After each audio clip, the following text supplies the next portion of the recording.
What's it when you're like out in public and then suddenly everyone just starts dancing? Flash mob. Yeah, that's exactly what it felt like. Yeah, it was like 'Cause flash mob they all freeze just tag. because they all looked like theater kids too. But when she stops to turn around, they all stop. It's like, why? Just get her. Just get her. Like, Yeah, what does she have to not be looking at you? yeah, like I said, it's like it was like flash mob freeze tag. Like if she looked like, oh, gotta stop, can't keep going if she's looking at.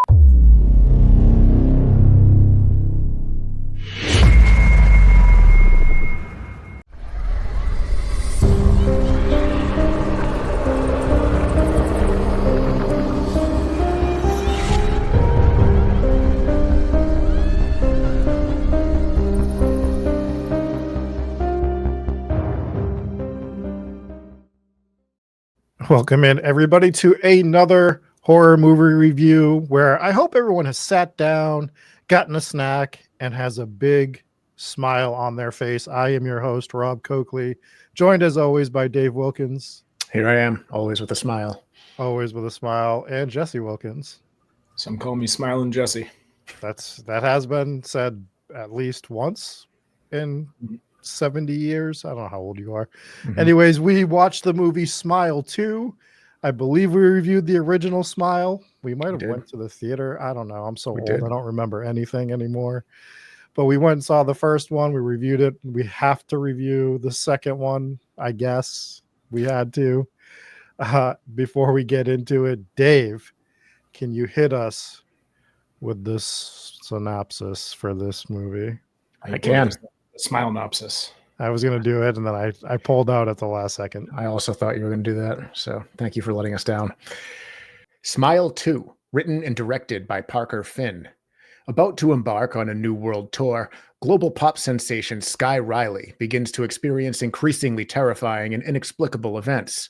Overwhelmed by the escalating horrors and pressures of fame, she must face her dark past to regain control of her life before it spirals out of control. So this movie was a direct sequel to the first one, and it basically picked up right where the first one left off and kept going with the story. And the first Smile, I remember liking it, and it was I think it was the first movie by the director Parker Finn, and it was kind of, he wrote it and directed it, and I guess everybody was shocked by how wildly successful it was. I think partially due to one of the best ad campaigns I've ever seen. It's right up there with some of the greats, but this was a direct sequel to that. And for me, I thought it was still pretty good. It was kind of the same exact movie as the first one. I felt obviously you have different characters, you have a different characters doing different things, but the movie is pretty much a shot for shot remake of the first one. And which I guess is fine. I don't need them to reinvent the wheel here. I like the first one and I liked this one too, but it really was kind of the exact same thing. I do have some other issues with it, but I'd love to hear your guys' take overall. Yeah, the shot for shot, basically. I mean, different story, so right, not a complete quote unquote remake, but doing the main character is just entering the same situation in like a different spot throughout the entire movie. So that's a good call on that. I think I like that it picked right up with the last one. Let's just talk about the opening real quick, because I thought it started out really strong with the opening. Agreed. I liked the idea that they went with, but then things got real convenient in that opening. That car comes, they're on a side street. It's like a 20-mile-an-hour zone on that street. And they made it seem like this truck hit this dude doing 150 miles an hour. They hit him so hard that body parts are flying off. And I was just like, dude, I walk down those side roads every day, and it's in a New England town. I might have even been on this side road at some point. Cars are not going 3,000 miles an hour down that street. It's just not happening. So I think that kind of embodies this movie going forward, where characters are put in situations and just the most extreme things happen that in real life like that would just never happen. And you already have an extreme with the quote unquote demon that you don't need to add extra flavoring to it, if that makes sense, what I'm trying to there. They just go too far on certain things, I think, a lot throughout this movie. So I really was digging the opening, and then it just took me right out of it. And that seemed to be the theme for this movie for me. If I got invested in it at all, I would start to lose it a little bit throughout the movie. And then I just was almost completely checked out by the end. Yeah, I have some similar issues to your issue there that we can get into. But Jesse, you watched this movie, right? I did watch that movie. I was hoping you said Okay. no. And then you just didn't say anything for the rest of the review. Just left. I wouldn't have been entirely shocked. Yeah, this one's same premise, but obviously a way different story. When you're dealing with a celebrity, it kind of adds a different element when she's out in public. So it had a different little spin to it. I thought it was, it definitely dragged. I actually didn't have a great time watching this movie. I thought some of the jump scares were really good. A little bit predictable at times, but you come to expect it. But it kind of, there's a few times where they hit you with like a double jump scare, which was kind of cool. So not necessarily in the moments that you fully expect it, but you can tell when there's a few of them where it's like, oh, it's been quiet for too long. There's going to be a jump scare here. So a little tropey in some areas, some good gory scenes in this movie. It didn't flow well. It ended in chaos. I didn't have a great time watching this movie, to be honest with you. So the first one I enjoyed because it was new and it was different and you didn't really know what was going to happen. But this one, it just, I don't know. It just dragged. The pacing was weird. It was just too long. Yeah, the pacing I think was way off. My main issue with this movie is if you take the runtime out of it, I think it was 2 hours and 13 minutes is what I'm looking at right here, which is just too long for a movie like this. But my main issue was the amount of disbelief I would have to suspend at times. And it annoys me. It very much irks me when movies do this, or even books when they do this, when you don't know if what you're witnessing is reality or if it's an imagination or if it's a bad dream or something. And it's like a cheap way for the writer to get away with a whole bunch of bullshit. So there were scenes in this movie where 15, 20 minutes into whatever the scene is, they're like, oh, by the way, all that you just watched, none of it actually happened. It was just a figment of their imagination. It's like, oh, sick. Love it. And it happened way too many times. It's to the end of the movie where I was like, I have no idea what's going on right now. Yeah, you don't know what's real or what's fake, even at the end of the movie. So it's a new movie, by the way. We're going to spoil it. We do this every single time. So if you're new to our review channel, we will be spoiling this movie. I thought that with the way that the plot flowed was, it was chaotic, but it was okay because she had the history of drug abuse. So it was okay. Everyone around her doesn't really think she's just going crazy. They think that she is probably relapsing. And so that added a nice little wrinkle into it where it's like, okay, she can lose her mind. The people around her have been there before. So they're going to be like, okay, yeah, she's doing this again. But you also saw the powerful figures around her, whether it's her mother or managers or people on the tour and everything, they're kind of pushing all of this stuff aside. And you're seeing that kind of play out where they're basically saying, I don't really care what's going on. You need to do this tour. Otherwise, we're going to owe the record label millions. We've all invested in you. So you see them kind of taking her personal problems and brushing those to the side in favor of their own careers and her career and everything to kind of get this tour pushing. And, you see that in the music industry with artists where it doesn't matter what they're going through, whether it's drugs or alcohol or both or whatever. And they just kind of got to push through it. And, the record labels and everything, they only care about the money. So you saw that kind of play out, but it worked into the plot kind of nicely because, like I said, the whole movie was an allegory for the pressures of trauma, dealing with trauma, basically.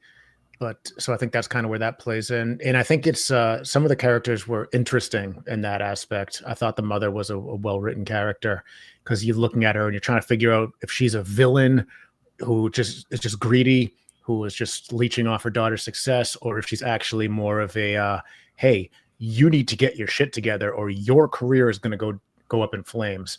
So I thought that, kind of towards the end there, you realize like, oh, the mom's probably not as bad as you think. Maybe it goes back to what you said. What's real? Because Yeah, like I don't even know if she's dead or not. a lot of those scenes didn't end up being real scenes, so we don't even like really get a sense of who these characters are. We don't know who the best friend is at all, right? Mhm. Because theoretically, which was a big problem for me. I want to walk back real quick because the drugs, like having the drug problem and trying to work through that was fine. I don't think that's the way they should have went with this movie.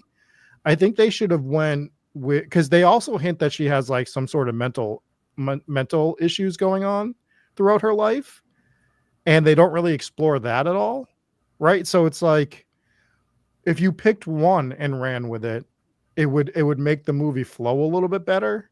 Because now I'm like going through it, and it's like, well, she's not taking the drugs or the alcohol, but we see that she's mentioned having a history of mental illness as well. And it's like, I'd like to explore that more than I would the drug or alcohol. That just feels like a cheap way to write it, when I would have liked to seen it go through the other way. And by the way, the one thing I do like about this movie, before I continue to just absolutely tear it apart, sorry, I'm jumping all over the place. I like Naomi Scott a lot in this movie. She's phenomenal. I think she's great in this movie. So all my negatives are not her. But yeah, I mean, that part is absolutely trash. I don't know who any characters are, because I don't know who's real. Like, I don't even know if the dude she was meeting up with was real at all, because it seems like that. The drug dealer kid? No, Oh, not no, the guy towards the end. Yeah, right. the guy that was trying to explain things to her. Mhm.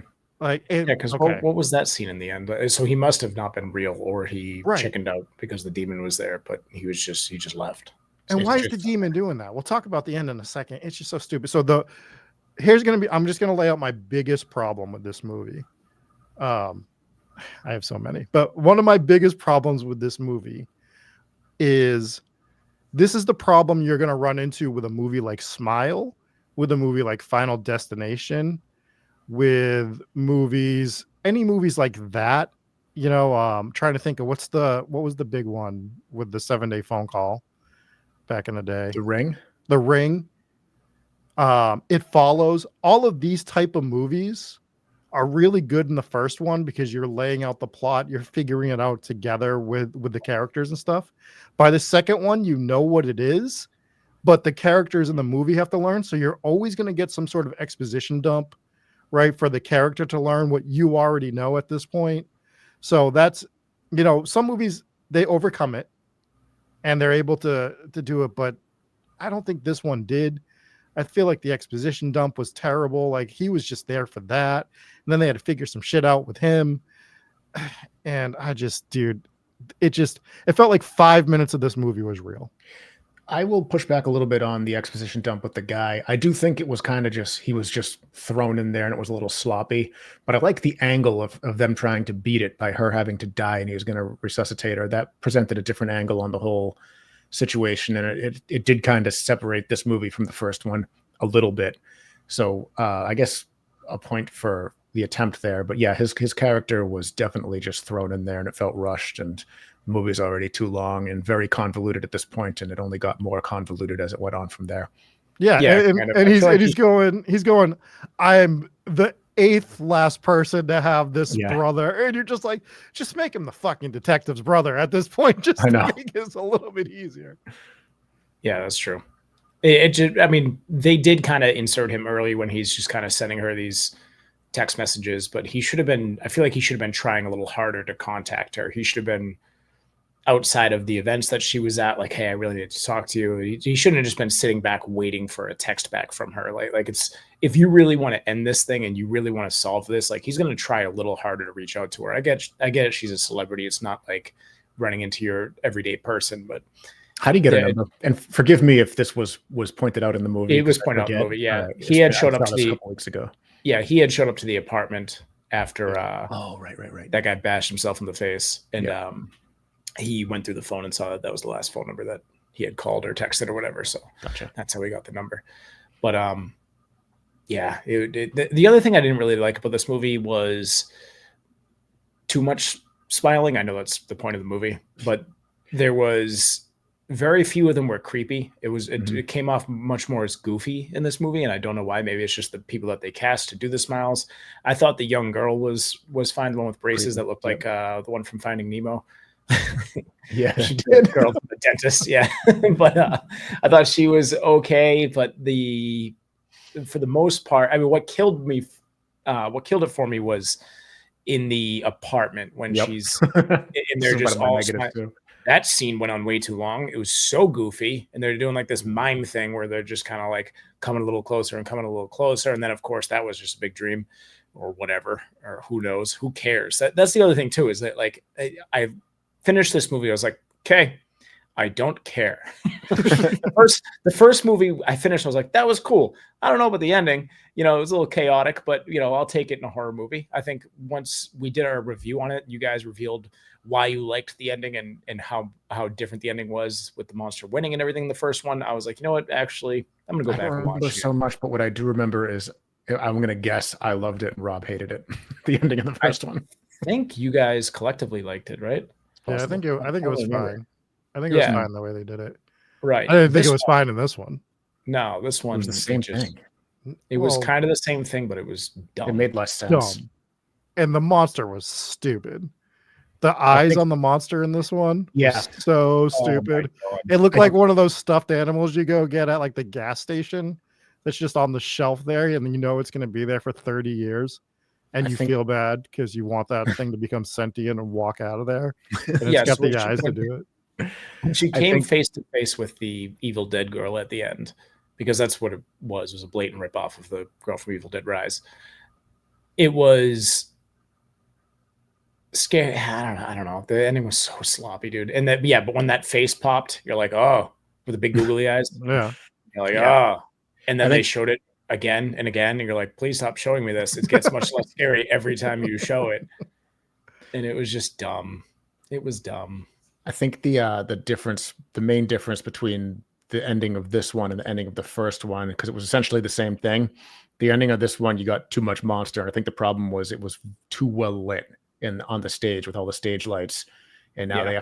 they have to combat like all the lighting with this dumb monster. And in the first one, it was only lit by like the glow of a fire, so it had that creepy sort of ominous feel to Yep. it, and also they didn't they were able to kind of hide the monster a little bit more, so it wasn't as in your face. So I think the first one was a lot more effective than the second one, but it was essentially the same ending.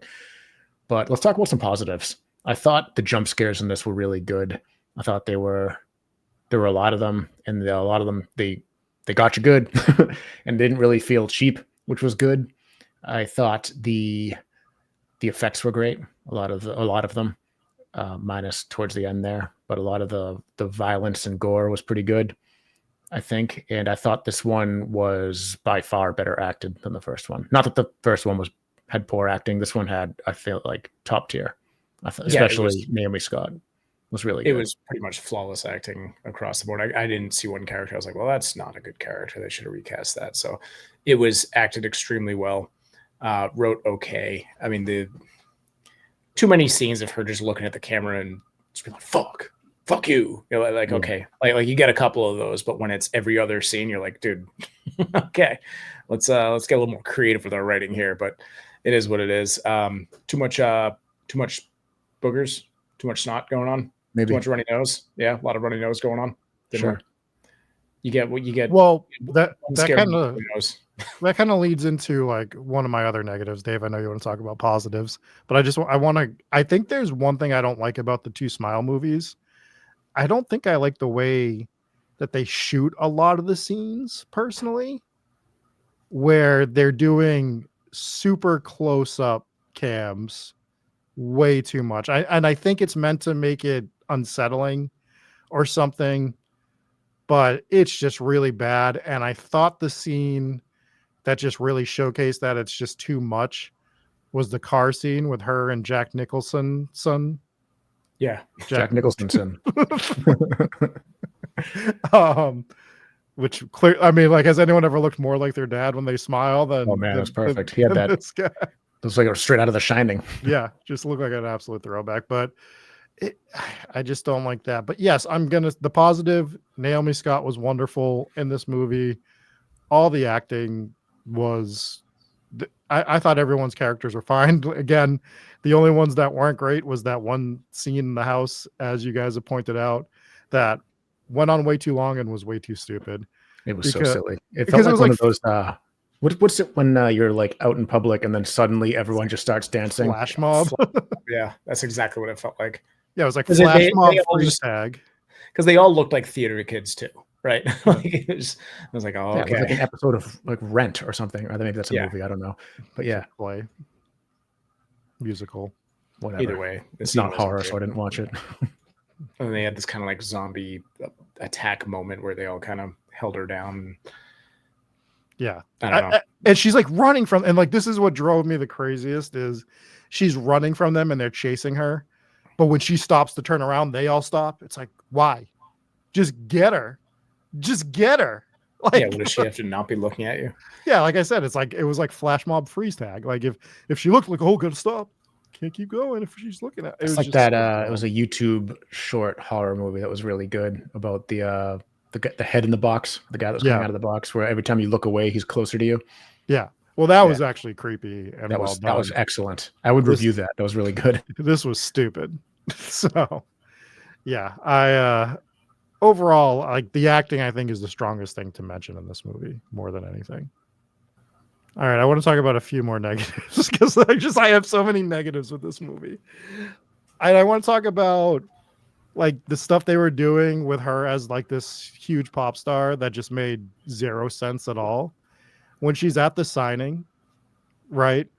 She's standing there and she has all these people coming up and there's no security at all to help Yeah. her with any of these situations that are Right. Yeah, she's supposed to be one of the biggest celebrities in the world. Like, come on. like, what is that? And the other thing, I don't care if she went to high school with the guy. No one that famous is going to their drug dealer's place by themselves. They're sending somebody. 100%. Well, maybe in theory, for sure, but In theory, if she's trying to keep it hush hush and all the people Yeah. around her are trying to help her out of that situation. But I will say this, and this is the point I was trying to bring up earlier, but I forgot it, was there were so many scenarios like the one you just talked about where she has a PR team on set, right? She is a celebrity. She has handlers. She has people who are, their job is to protect her image. There were way too many mental breakdowns in full view of the public for them not to step in immediately and shuffle her off stage. That would have Mhm. happened with any celebrity at any level. Even if it's like an indie movie and they have their cast out and one of them is drunk or something like that, they're going to immediately try to protect the integrity of their brand and shuffle them off stage. So when you had that scene, which was way too long, again, of the teleprompter scene where she ends Yeah. up bumping that old lady off the stage, as soon as that teleprompter broke, one of those handlers would have stepped in and they would have known immediately what was happening. And they Right. would have stepped in to stop that. When she sees the guy in the crowd who's smiling, who wasn't there apparently, as she starts freaking out, the second she starts freaking out, they're going to stop that. But the scene drags on for another 43 minutes. So it her was like dead boyfriend. You think he might not have been there? Really?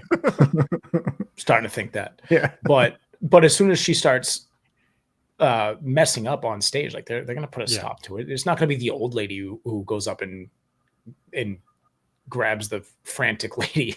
And gets I do bumped love off that the it became a Marx Brothers movie, though. The way she bumped her off the stage through the table. Did anybody else am I a terrible person for laughing Oh, at that that was funny. scene? That Because was a I great thought it scene. was hilarious. Yeah, it was too over the top.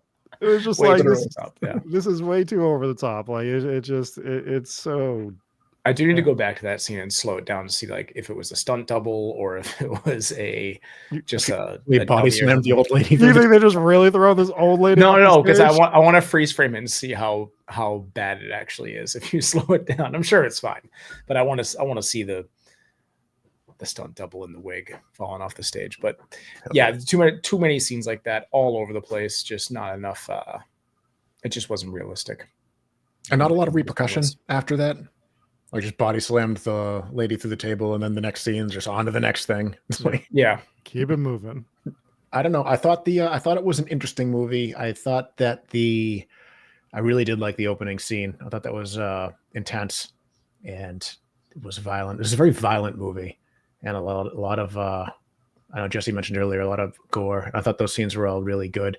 So the kills were great in this. I thought they were, and it was, what's the word? Bad. It wasn't tense. They built a lot of tension in this movie. So, and you have a lot of almost like secondhand, I guess, tension, for lack of a better term, where you're like kind of feeling for the main character there. You're like, oh, don't do this. Like that dinner scene was one of them. And it really kind of made you feel like you're up on stage with her panicking. So the scene where she's yanking out the IV, I thought that was pretty good. Like, take the tape off first. Why are you still pulling at it? Yeah. I get it. Your mother is stabbing herself right in front of you, but you gotta have your wits about you. Mm-hmm. This is a movie that was particularly brutal, though. This is a movie that I thought had some really good effects in it, but also some effects that just didn't work for me as well. And I don't remember another movie that has done this, where I'm like, oh, like anything with like the broken leg that they were showing was very gruesome and looked very real, and it's hard to watch.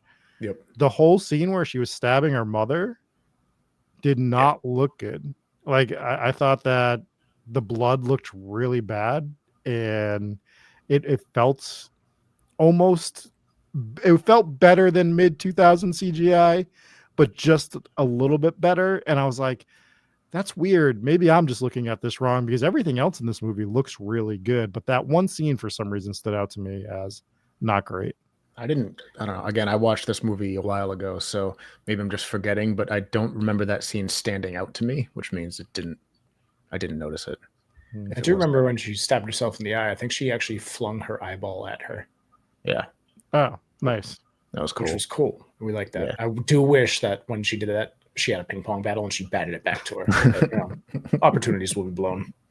Yes. Maybe the next character in the Smile franchise will be a ping pong player. Hopefully. Let's hope so. I don't know where else they could possibly go. Yeah, for Smile 3, they need to shake things up incredibly, because this, like we said right off the bat, this was way too similar to the first one. And I feel like they tried to shake things up by going a complete different route. This is not your average Joe. This is a celebrity. And it just kind of showed that doesn't matter what your status is, how much money you have, how much security you have. Apparently none, by the way. It doesn't matter how many people are around you. This curse can get to anybody. And I think that was kind of what they were pulling there. And this was a way to make it a little bit different, but it just wasn't different enough. But I think if they do a Smile 3, they're going to have to really shake things up to hold the audience's attention. Yeah, I don't know how you do that. I mean, I don't write the movies, but I hope you're right. I hope they find a new angle. Maybe they do friends.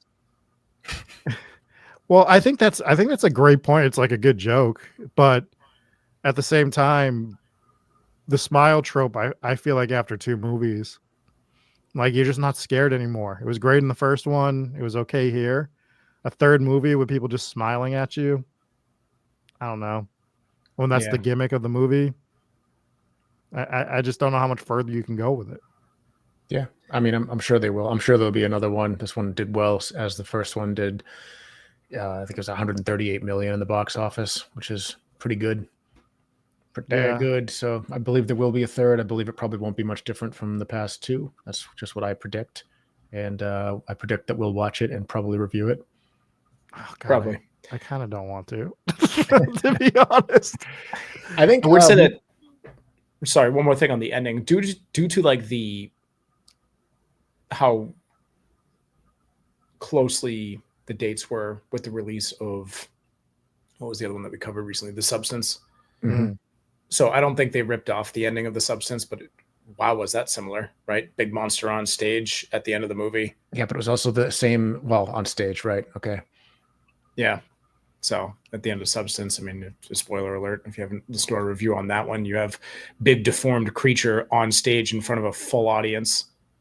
And at the end of this movie, you have big deformed creature on stage in front of a full audience. However, did the crowd actually see the creature? No, but they saw her jam a microphone into her eye. Think about when she watched the drug dealer guy die, right? You saw him experiencing the big monster choking, but you're watching it from her perspective, so it just looked like he was interacting with something else in the room that wasn't there. Right. Okay. Presumably, the audience would have just watched her basically panic and die.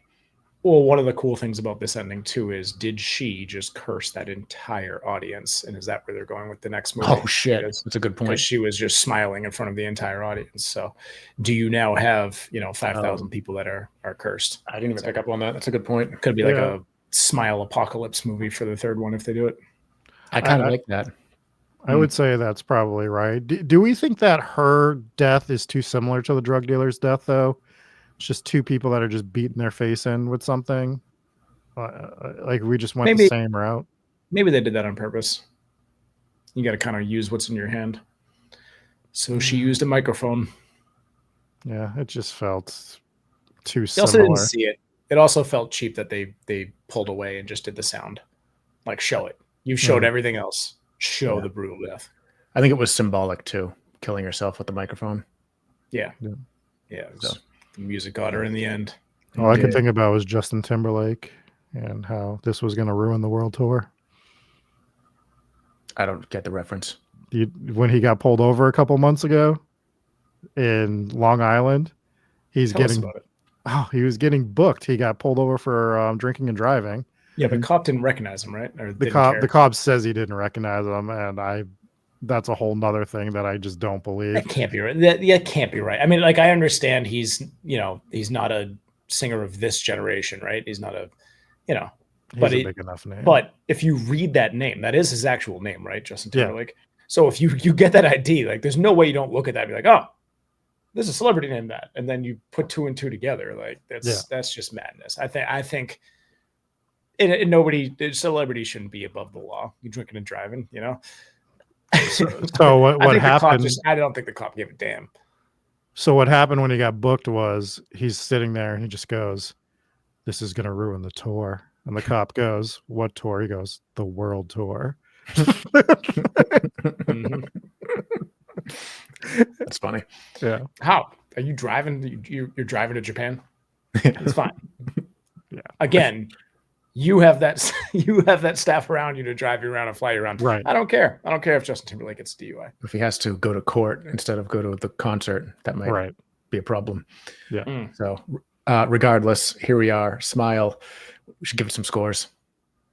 All right. I will start and I will give it.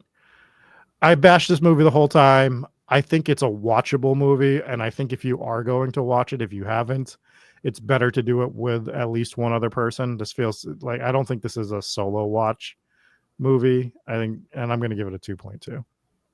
It's pretty low. I thought when you said you bashed this movie this entire time that you're actually going to give it a pretty high score, but I have also got it in the twos. This one's a 2.6 for me.